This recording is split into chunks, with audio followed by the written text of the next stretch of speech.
evening, ladies and gentlemen. I've been informed that we have a quorum, and we have a return of the warrant by Constable Adam Loomis, as required by Massachusetts state law. The chief of the fire department, Scott Duffy, asked that I point out the exits from the auditorium in case of an emergency, which are the two entrances you came in, the exit here and the exit to my right. Would everyone please stand for the Pledge of Allegiance?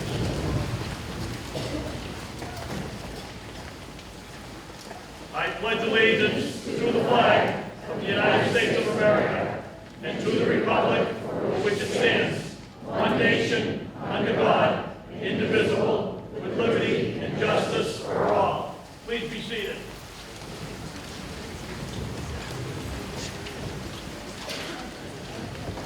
This special town meeting is being videotaped by WRPS. I would ask any non-registered voters must sit in the front rows to my left. I'd like to welcome everyone for coming out tonight. I know it's nasty. It's going to get worse after midnight, I hope. After midnight.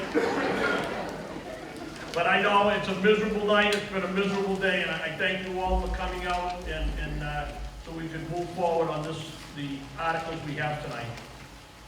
As you know, Article 29 of the 2013 annual town meeting reduced the quorum to open a town meeting to 150 registered voters, with only 50 registered voters needing to be present at this session or any adjourned session, approved by the State Attorney General on July 26, 2013.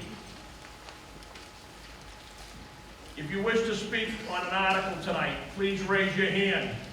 When I recognize you, please come down to one of the microphones on the floor and state your name and address before speaking. Each speaker will be allowed up to 5 minutes when speaking on an article which is being acted upon. No speaker who has previously spoken on the same article will be recognized until all others who wish to speak have had their opportunity. Now I would like to introduce the people on stage. To my left, the Town Clerk, Donna Shortall. Next to her is Rockland's Town Council, Attorney John Clifford. At the other table, our new Town Administrator, even though he's been here now about 5 to 6 months, Doug Lapp. Assistant Town Administrator, Jen Constable. And our new Town Accountant who came to work this year, Elizabeth Zaleski. Mr. Pumphrey. Good evening, John Pumphrey, 325 Howard Street. I am your Finance Committee Chairman. Mr. Moderator, I'd like to make a motion to take all articles in the order in which they are printed. Do I have a second? All those in favor? All those opposed? That's a vote. Mr. Moderator, I'd like to make a motion that the first action on each article will be on the Finance Committee recommendation. Do I have a second? All those in favor? All those opposed? That's a vote. I would now want to swear in my tellers, because Article 4, when we get to that tonight, is going to require a 2/3 or a unanimous vote. So would Mary Ryan, Liza Landy, and John Latimer please come forward?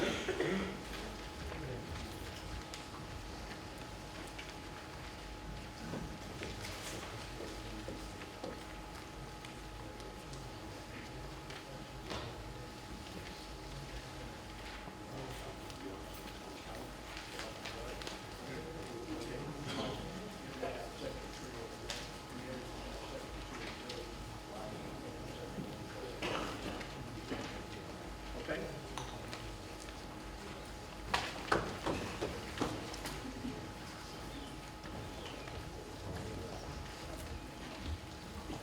Article number 1.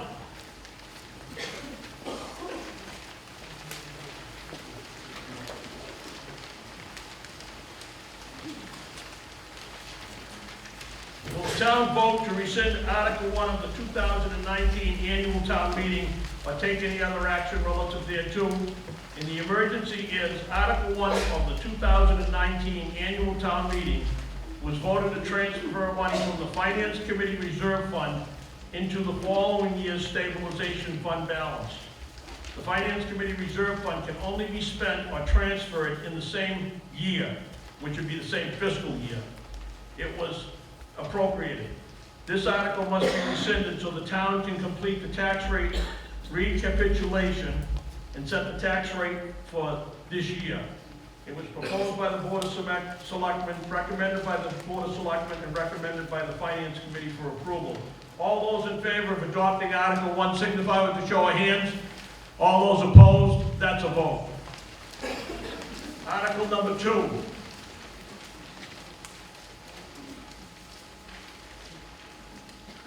Will the town vote to amend Article 4 of the annual town meeting as shown below?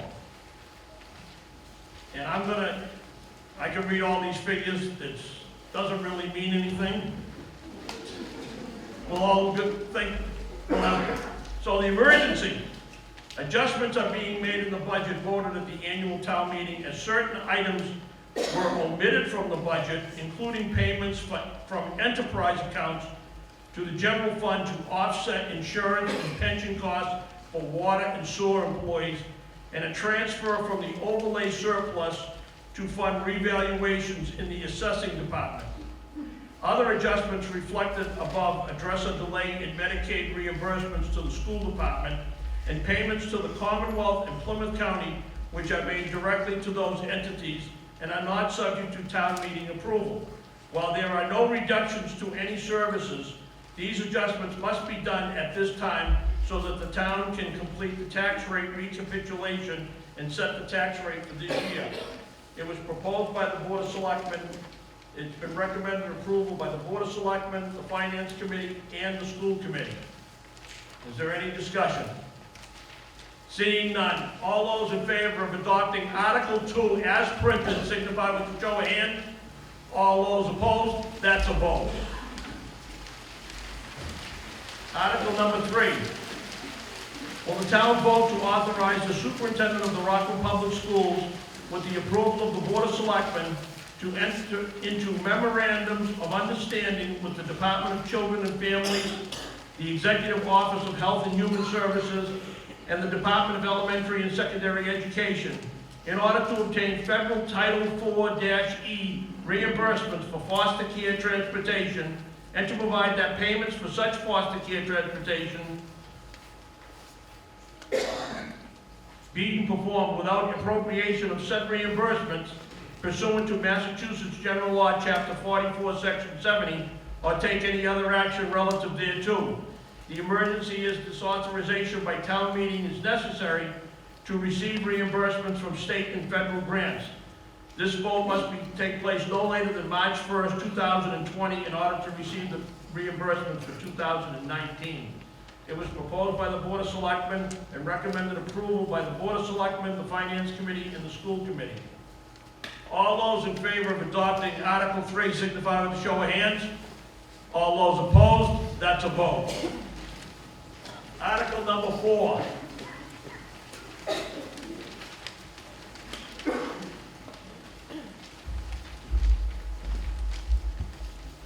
In the original warrant, there is an article.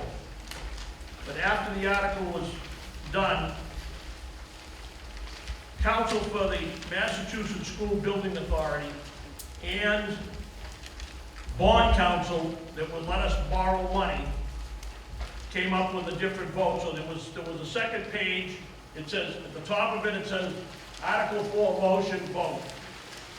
And I'm going to read this whole thing.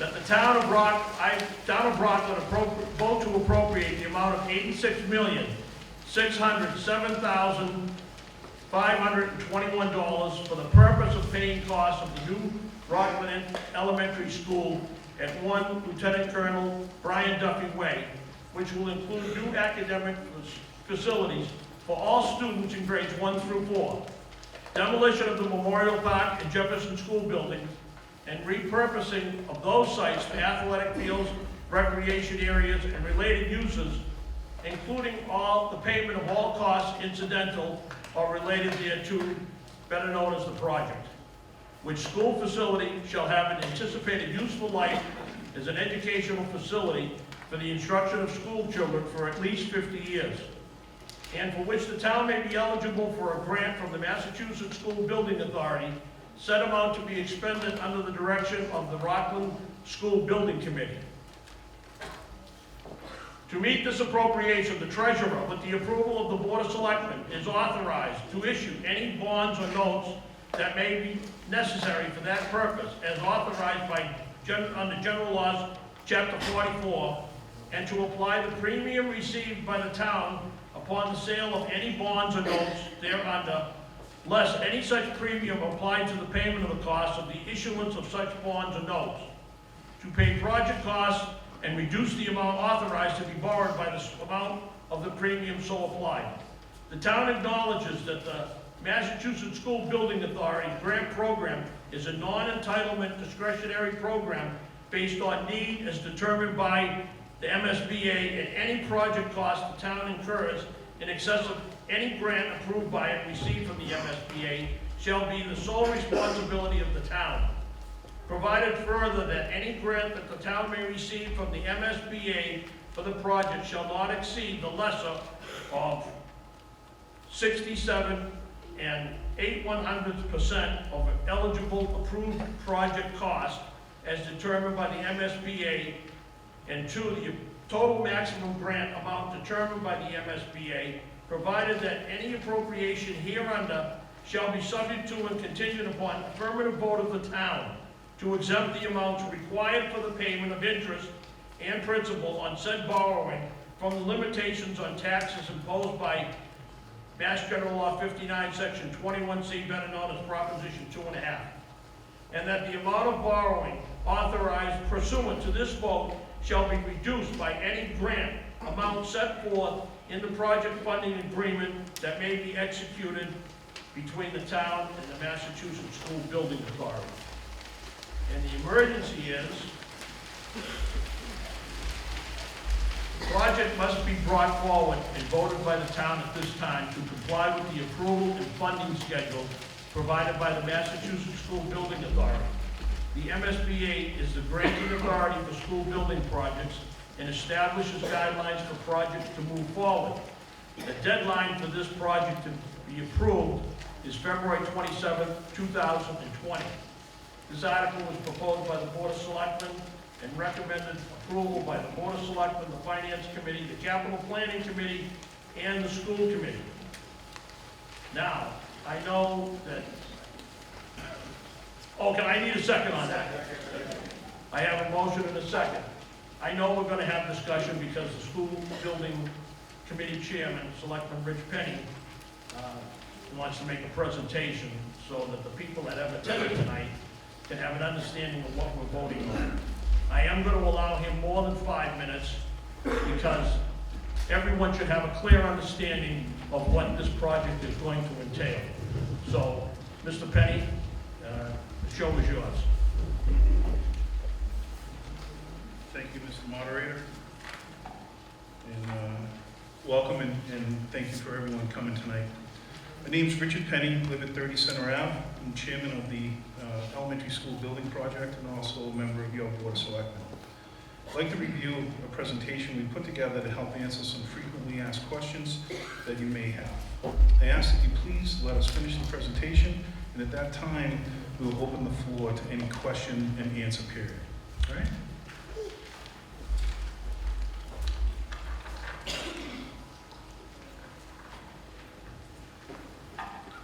So, in 2017, we were invited, along with 150 communities, to put in a submission. Out of those 150 communities, there were 13 that were chosen. And one of the biggest criteria is need-based. So out of 150 communities in the Massachusetts, we were one of 13 approved. If anyone remembers, back in 2018, we actually at town meeting approved the feasibility study for $800,000, and that's tonight is the culmination of that feasibility study. And that was reimbursed at 63.14% from the MSBA.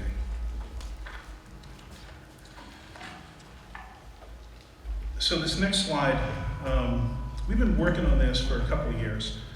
We actually looked at 23 sites throughout the town. And it was a challenge in a town of 10 square miles and not a whole lot of lots, 5+ acres. So out of those 23 locations or sites that we looked at, most of them were either already conservation land, they were wetlands. It really narrowed it down to just a handful of sites. And those sites were where the current Jefferson School is today, where the current Memorial Park School sits today, and Lower Reed Street where the old track is. Other than that, every other lot that we looked at that was town-owned or we had access to literally did not fit the needs. So as we went through it, we looked at just a repair or renovation of the existing school. We also looked at a renovation and addition of the existing schools. And then the third option was to look to build new. So as one of the processes through the MSBA, they only allow a single project. So as we went through this, there was a need for both Memorial Park and Jefferson, but we had to choose only one. And the one was Jefferson, because it needed more than what Memorial did. The MSBA, looking at what the building that you sit in today, which is the old high school and the new middle school 10 years ago, under the lead of Dr. John Rogers, looked at kind of outside the box. And we were able to build a new middle school and a new high school as a single project versus two separate projects. MSBA has given us that same opportunity this time to look at a single project that takes care of all of our elementary school needs in one single project versus trying to do multiple schools. So as we went through it, one of the challenges that we faced in all three locations, if we were to build a school, we were going to have to take a playing field. So Jefferson has a baseball field. Memorial Park has what we call the oval, which is lacrosse and football. Lower Reed is a soccer field and a track. So the state requirement is if we are going to take an athletic field as part of building a school, we actually have to replace that athletic field at quote-unquote parkland and of equal or better condition that we're taking it as. And also their preference is to provide more land than what we were actually taking. So as we looked at all of these scenarios, it kind of led us to the oval location as part of the project. The park department, which over my history in the town, I've lived here my whole life, 55 years, we just kind of keep taking parkland. This is the first time that I can remember that a project in town will actually give parkland back. We're actually going to give a couple of acres back to the park than what we're taking if this project passes. So that's how we came to the site. It was a long process. It was not taken lightly.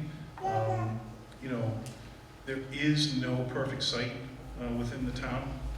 It just doesn't exist. But when we looked at everything, this by far was the best option.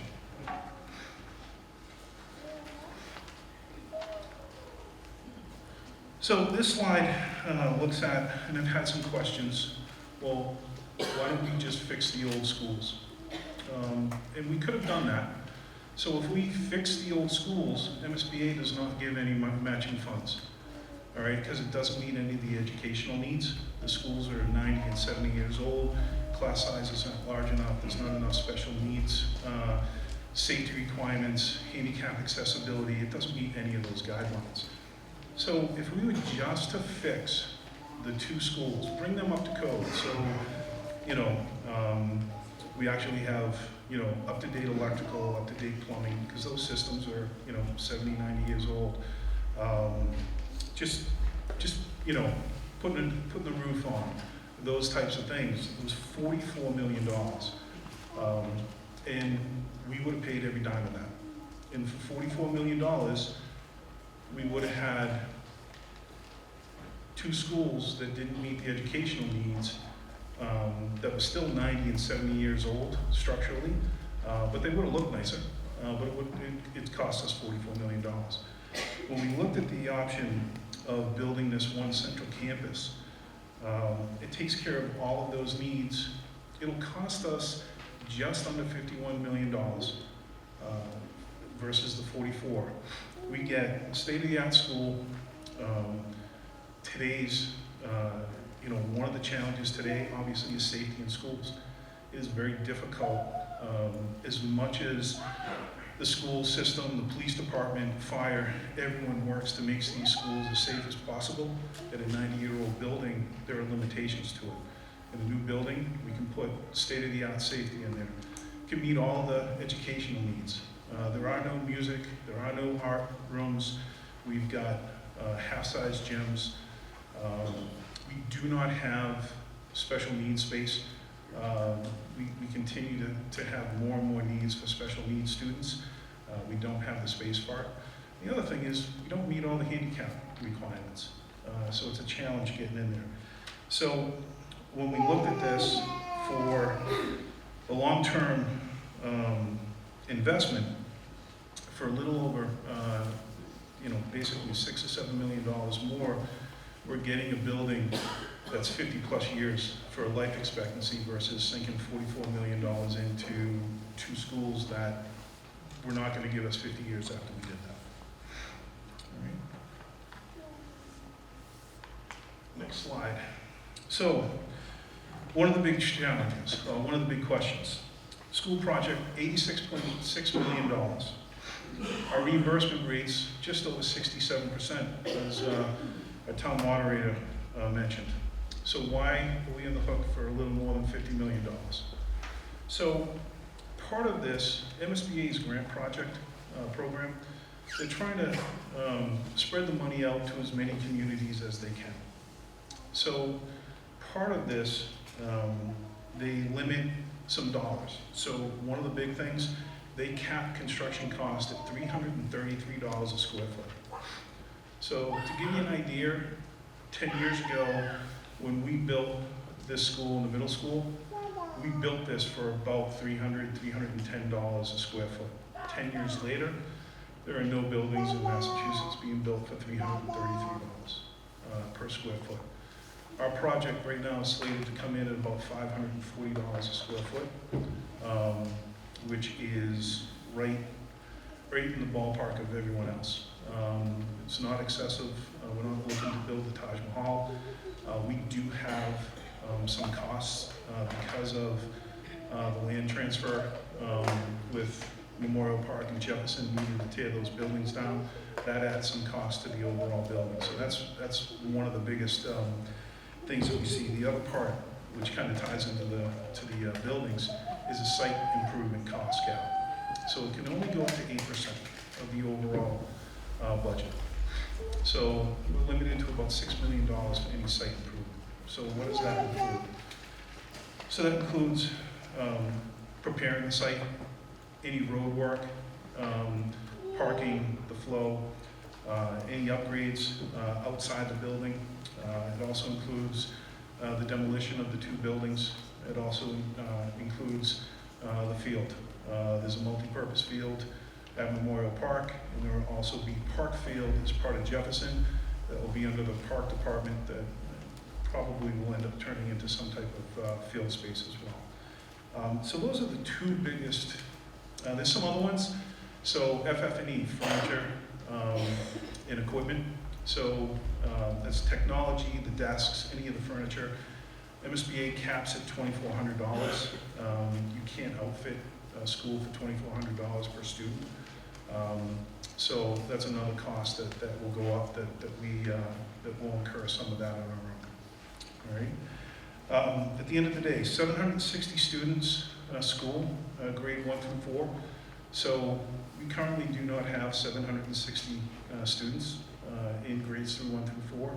As part of the process, MSBA works closely with the school building committee, our OPM, and our architects to actually look at the trends in the population because this is a building that is designed to last 50 years.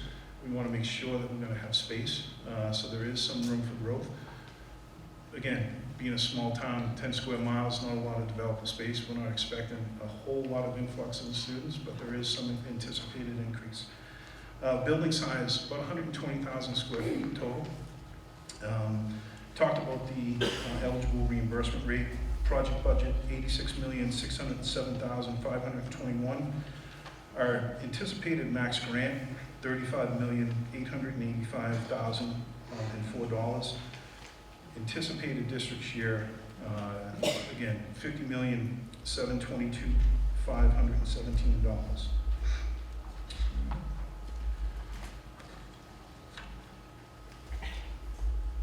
So, this has certainly been a question, particularly for those with student-age kids or anyone who lives in that area. How is the traffic going to be affected? So currently Memorial Park is a little over 300 kids, is that what it is? So going to 760, the thought is, oh my God, we get another 400 kids, how do we handle that?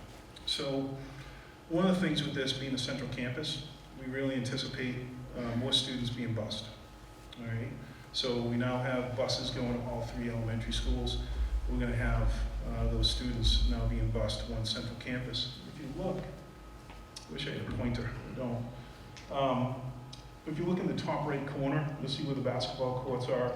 You'll see a road, and then there's one bus. That is a dedicated bus drop-off that can handle up to 9 buses. The drop-off area, as you'll see in the picture, you can see a little playground area that will be fenced off. That will be a dedicated entrance for those students taking the bus. So they will enter the school going in the back. The buses will continue around, they'll be able to go right out onto Lower Reed Street. So there's no doubling back, going back. So, there you go. Cool. There we go, so right there.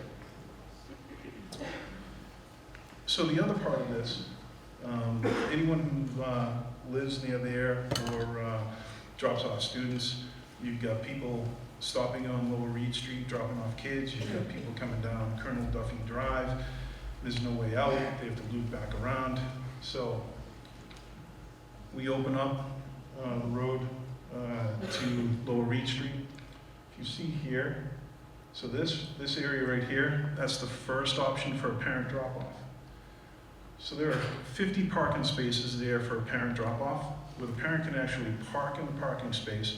And this is a great option, particularly for first and second graders, where the parent can actually walk their child right here and right into the front door and drop them off.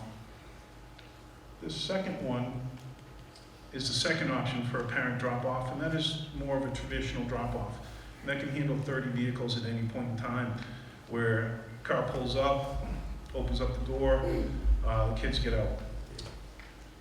So the other thing that we're doing, if you see this path down here, this path is actually going to tie into the rail trail, which then will connect back to the senior center.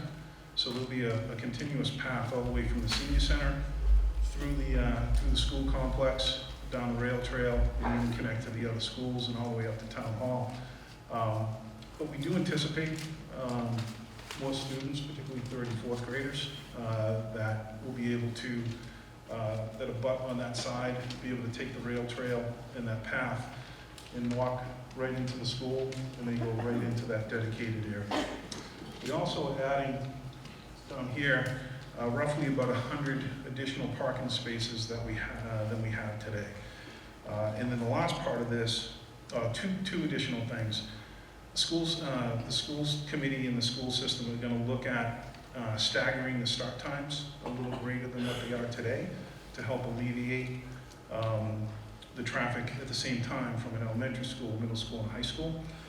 And the last part of it is an expanded option for early daycare. So for those parents that currently, go to work, they got to try to find daycare, drop them off. We'll be able to hold it right at the school. So we think with all those different options, we're going to see an improvement in the traffic flow. We've done an in-depth traffic study already, but over the next, if this does pass tonight and Saturday, additional details on that traffic study will be done to kind of fine-tune the options. All right. So, cost impact. So this would actually take a debt exclusion. Debt exclusion is different than an override. An override is permanent. A debt exclusion is just for the term of that debt. So we'd be looking to do a 30-year debt. So for the average home, and this is off the assessed value, not the market value, but the average assessed home in Rockland is $318,300. For that home, it would cost about $412 a year over the course of the 30 years. So one of the things that we'll look to do with this bond, it would basically be flat over the terms of the 30 years. So, for anyone who has a mortgage, you look at the beginning of the mortgage, you're paying a ton of interest, hardly anything on the principal, and as it goes on, it goes down. This would be flat all the way through. So it keeps our payments consistent through the 30-year bond period. We also have on our Facebook page, on the web page, but also on the town page. If you go there on the home page of our town website, lower right-hand corner, you will actually see a tab that says School Cost Calculator. If you click onto that, you can actually plug in your assessed value, and it will actually give you what this project would cost you. If you don't know what the assessed value of your house is, there's a sub-link off of that you can click. All you need is either your last name or your address. You can type it in, you'll see what the assessed value is, and you can plug it right in. Last slide. I know this is riveting. So, the vote. So we've got a choice, and this is a community project. And I truly, truly believe this. There's no right or wrong answer in this.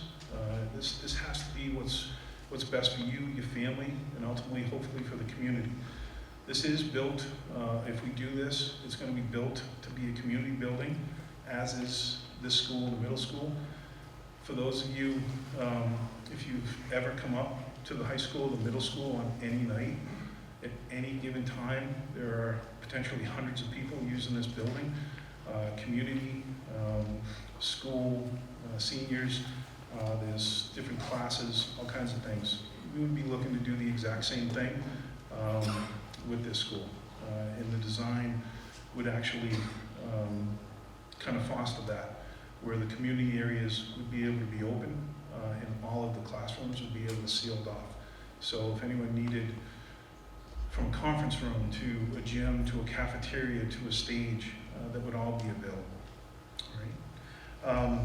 So a yes vote.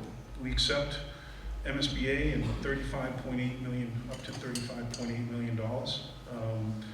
They chose us because of the success of this project, and they would really like to partner up again because they saw the need. Builds one school for all grade 1 through 4. It cost Rockland just over $50 million over 30 years. On a no vote, we declined the grant. There wouldn't be a grant available. All students stay in the same inefficient buildings. 90-year-old is a 70-year-old building.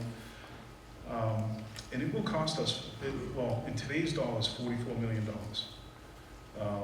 just to do the code upgrades. Now, I'm not saying that will have to be done today, tomorrow, or the next day.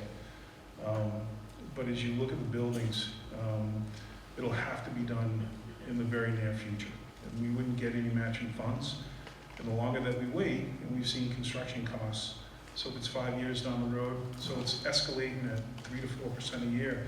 If we wait 5 years to do just the repairs, we're looking at $50 million. So, the other part of this, for myself, I don't have kids in the school system. So my kids have all graduated and they've gone on. So, why do I want to do this? First off, been here my whole life. I just think it's the right thing to do. Second, I own a house. As my kids are getting older, we start to have those conversations. The thing that drives real estate more than anything else is schools. If you want to sell your house in the next 5 or 10 years, you can promote brand new school systems and free full-day kindergarten and potentially free full-day pre-K. Adds money, much more than what you pay in the taxes. The other part, we would actually give an opportunity to kids from 4 years old to 18 years old to have the exact same opportunity. So today, with 3 different elementary schools, and they all, listen, the staff does a tremendous job, but there are some inequities. If you go to a school that's 90 years old versus a school that's 45 years old, there's some inequities in there. This gives every single student, from the time that they're 4 to the time they graduate, the same opportunity. We hope those students take advantage of it. So with that, open it up to questions. Thank you very much.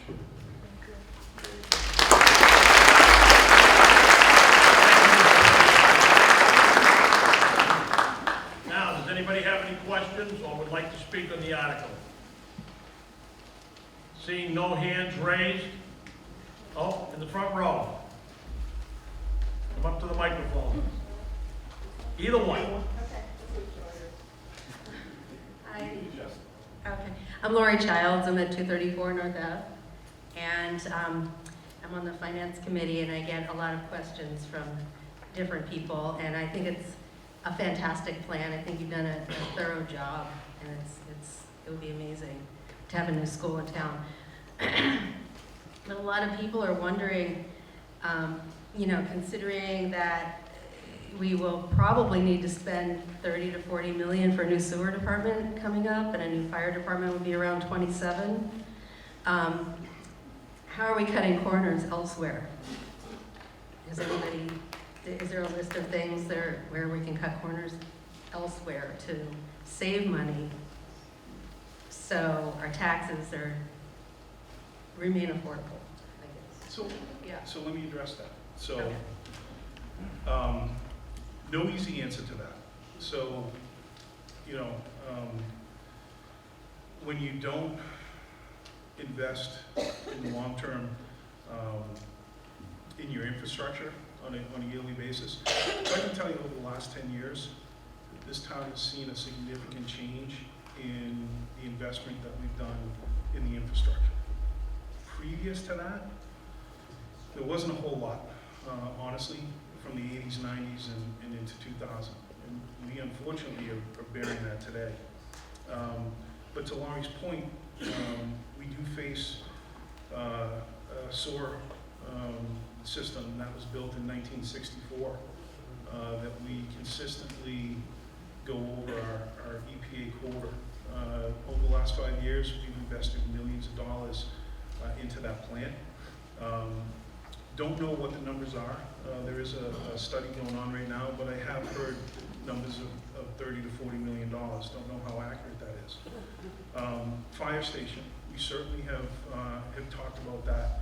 For anyone who has not taken a visit up the fire station, I encourage you to do that.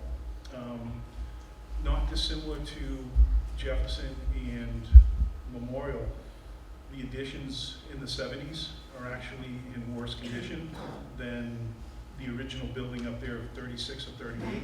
Or I'll give you an interesting tidbit. Jefferson School, when we looked at renovation or building new, the only part of that school that was worth saving was the 4-room school that was built in 1926. Nothing else was worth saving. So what do? I can tell you, I saw Rep. DeCoste in here earlier. There he is. We've had a couple of conversations. We've had some conversations with Senator Keenan. We are not the only community, unfortunately, in this situation. Many communities are in the same situation. It doesn't matter if you're Rockland, Brockton, Duxbury, Cohasset, or whatever, we all face kind of the same thing. Kind of tasked Rep DeCoste, putting you on the spot right here in Senator Keenan, to help us look for any available grants out there. We weren't in a position before. I think with our new leadership team that's sitting up there, we're in a much better position to make sure that we look for and get any grants available. And I know that our rep and our senator are going to be looking as well. But yeah, we do face long term. There are some more investments coming on. I'm not going to lie to you. That's the reality. But we need to do a better job of uncovering every dollar that's potentially available to us, whether it's through federal, through state, whatever the grants are. And we've tasked everybody with that. So, all right. Sure. Well, hold on. Okay. Is anyone trying to say? Does anybody else have any, Laurie, I'll call on you again. Okay. On the next question? Yeah. Gentleman over here, come on down to the microphone. Either one, you'll be next, sir.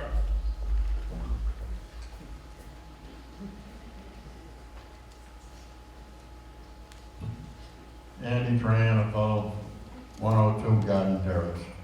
It's a lot of money, no doubt about it. But it's our town, in the way we look at it, it's our town. We got a new high school, we got a new senior center, it's beautiful. That was 5 years ago, I was up here begging you for senior housing there and everything else. And you guys gave it to us, you people gave it to us, and it's beautiful today. It's 5 years old, it still looks brand new. I know it's a lot of money, but it's, another thing is,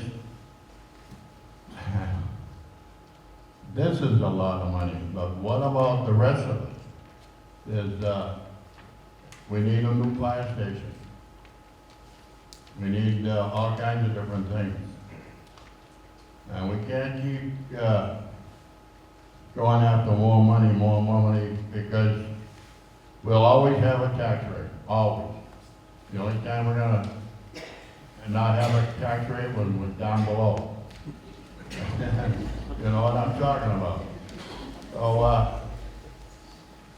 we have to talk this over, make sure we get some more money from the state, the federal, somewhere, but to lower that 86 million, that's a lot of money.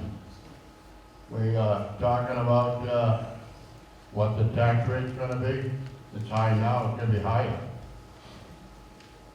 And we're gonna get more money from someplace. So, think it over. I know we need it, I know we need it. I know the Memorial School, the kids, they should have a new cap, new school.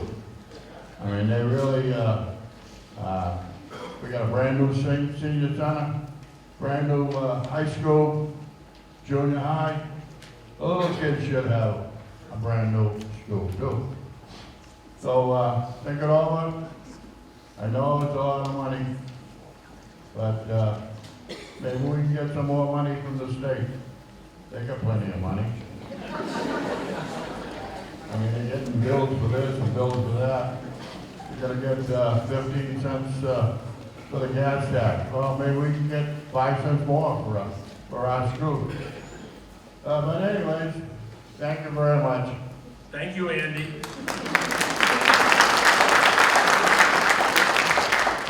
First of all, I didn't see him come in right away until somebody pointed him out. Dave DeCoste, our state rep, is sitting over here and to my left. And Dave, I'd like to thank you for coming out tonight. It's a miserable night.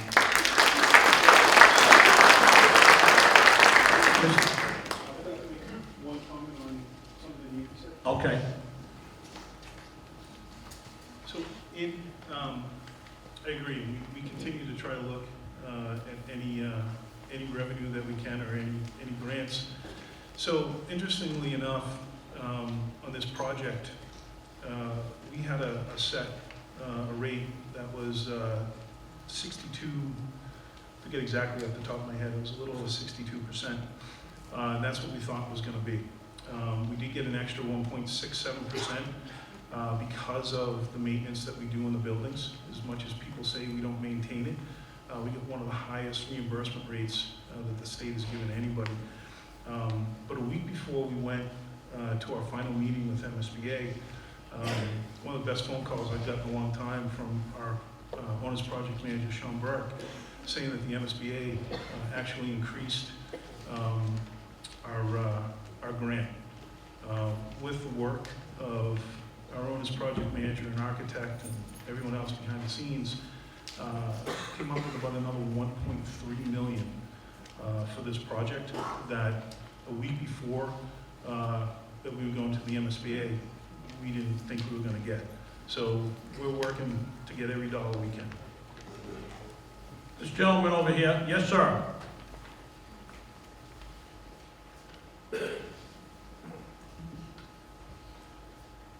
Hi, my name's Bill Bennett. I live at 43 Taunton Ave. I just wanted to share a couple of concerns that I had, but before I do, I wanted to be clear. I reached out to Mr. Penny this afternoon, and he couldn't have been nicer or quicker in getting back to me. So my concerns aren't in any way a reflection on, the hard work and the conclusions that Rich and his committee came to. I just wanted to mention that my wife and I lived at the same Taunton Ave address during the last school building project. And our neighborhood was turned upside down for 2 years. I mean, our street was just a dust bowl for 2 years. And a lot of the promises that were made to us leading up to the building weren't kept, just in terms of construction on the weekends and keeping the dust down and the idea that we wouldn't lose street parking. And all of those things came up, none of those promises were kept. And I wouldn't for a second argue against giving our kids the resources they need. I get that completely, and I don't pretend to be a construction project expert. But I do drive around to surrounding towns, and I see them able to put up new schools without completely disrupting existing neighborhoods. And I know this is a really difficult situation, but I would just ask, it's a relatively small town, I would just ask, in a neighborly way to, before we do this all over again, to please bear in mind, it's the same street and the same families that bore the brunt of this not all that long ago. So thank you for hearing me out. I appreciate it. Anyone else? This gentleman right here.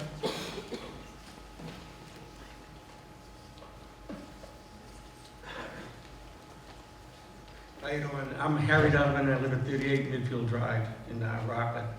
We live in a senior community, right? It's 55 and above, which means that we don't have any kids in the school system. We don't get snow plow. We don't get anything.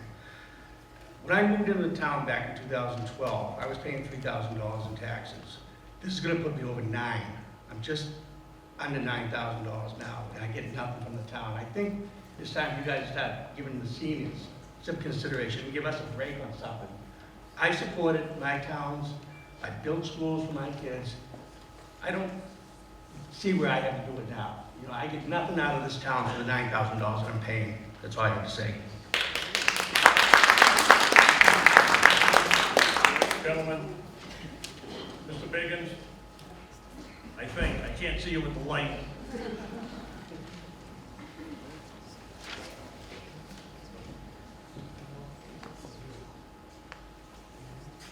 Good evening. My name is Dan Biggins. I live at 35 Heritage Drive, and I believe in children. I also believe in education. And I also believe in Rockland. There's been some great points brought up tonight. There's a lot of concerns from a lot of people. Every single one of them are valid. This project has been being considered and carefully researched and carefully studied for 3 years now. There's been a lot of, you've seen them, all the traffic studies, the finances. There's been really a lot of consideration given to every concern I think they can possibly have. The big thing for me is that I know, as Laurie, as you brought up, we've got a lot of obligations coming up for us as a community as far as capital improvements in the future. We don't really know what those opportunities are going to be like down the road. What we do know now is the state's willing to partner with us for the tune of $35 million. That simply is not guaranteed to happen for us again. Right now, we have the opportunity to check off one of the huge boxes that we have as far as our capital needs in this town. And as far as I'm concerned, any dollar that we can spend on our children and any dollar that we can spend on education is a good dollar spent. Thank you.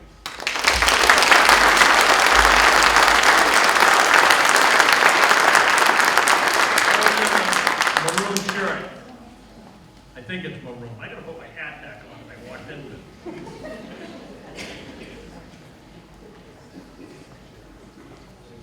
Hi, I'm Pierce McNally, 20 Birch Bottom Circle. That was my principal when I graduated from here 4.5 years ago. To reiterate what Mr. Biggins just said, we have to seize the moment at hand. We are not going to get offered this deal in a year or two, and we have to do the capital improvements necessary for the here and now. But I also want to talk about what a school means to a town, what it means to a community.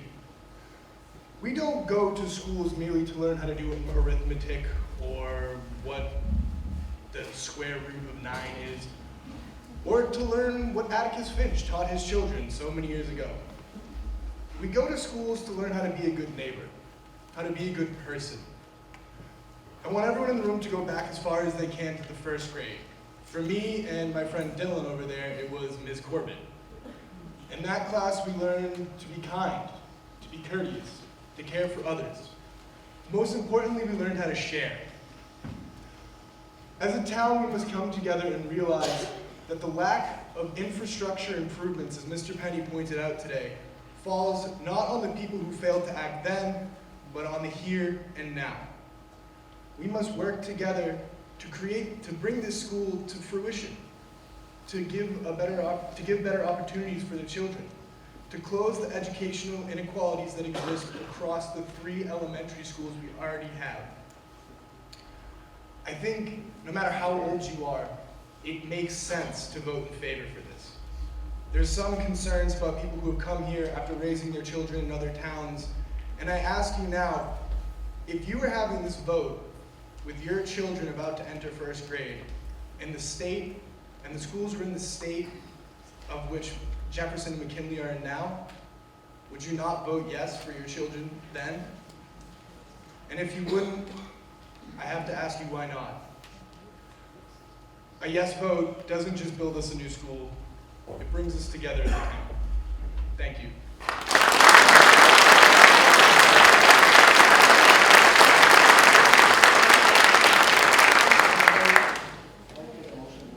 No, I promised Laurie I would let her ask another question after everybody else. And I also have another Laurie, you can ask that question, and sir, I will call on you.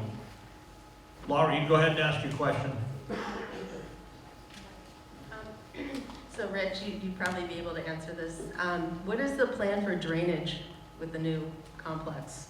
I'm asking because I live on North Ave, and our whole backyard abuts the track, and Rudy and I clean the tributaries out all the time in our backyard, so if you flow, but if we didn't, it would be a major flood. So that's.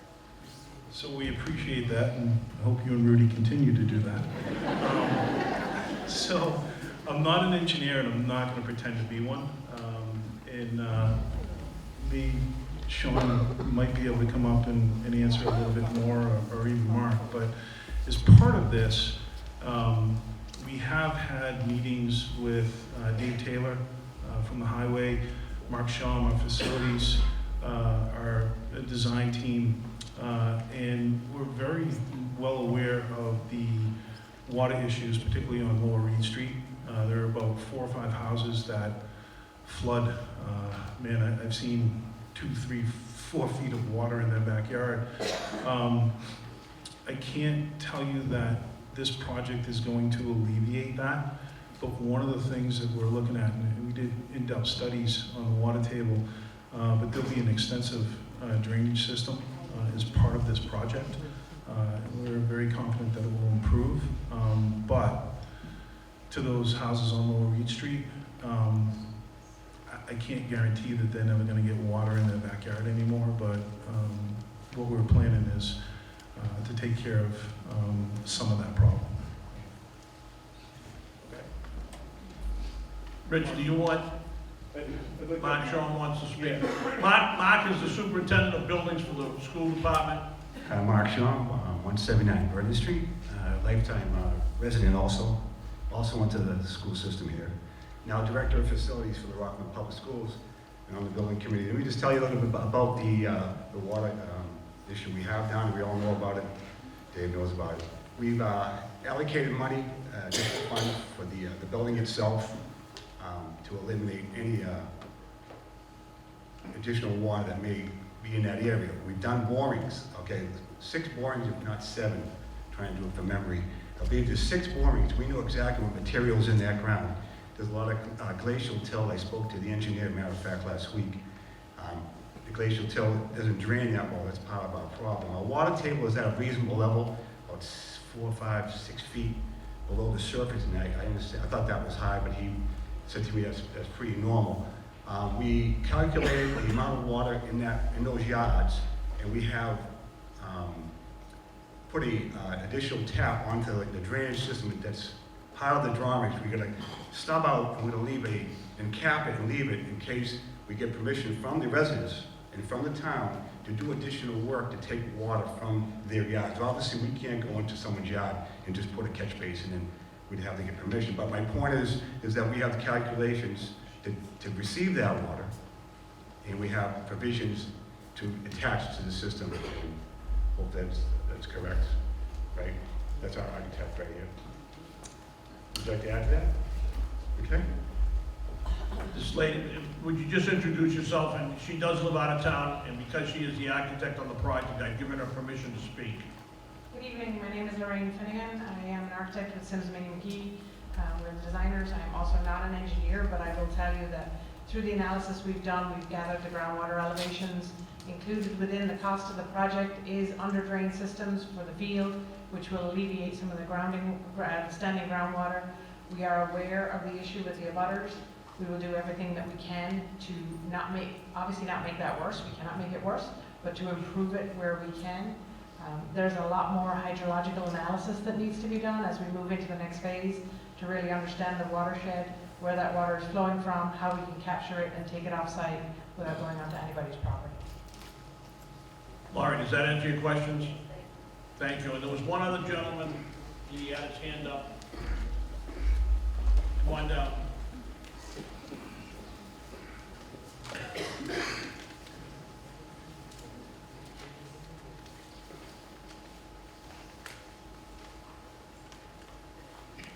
And Gino, 2 Dominica Drive, Rockland.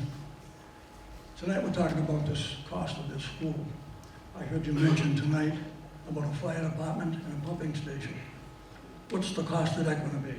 And I haven't heard anything about the Proposition 2.5 that's written in this piece of paper. If somebody could answer that, I'd appreciate it. I lived in Norwell for 20-some odd years. I moved out 10 years ago because the taxes were so high I couldn't afford them. I moved to this town, and right now, the tax is almost the same as Norwell. So if somebody here could answer those questions, I would appreciate it. Mr. Penny?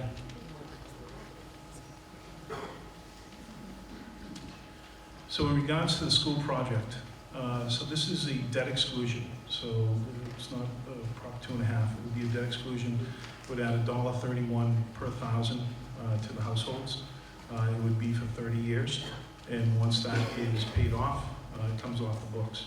As far as the sewer, any of the infrastructure, whether it's sewer, water, fire, I do not have those numbers. I'm not part of the teams looking at that.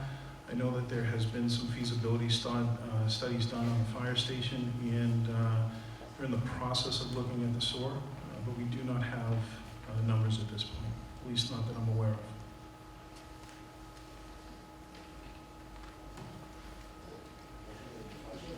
I have a motion to move the question. Do I have a second? Second. All those in favor of moving the question signify with a show of hands. All those opposed, you voted to move the question. It's time to vote. We need a 2/3 vote. I don't know if I can get it unanimous, but I'm going to give it a try. All those in favor of adopting Article 4 as read tonight, signify with a show of hands. All those opposed? That's unanimous. I need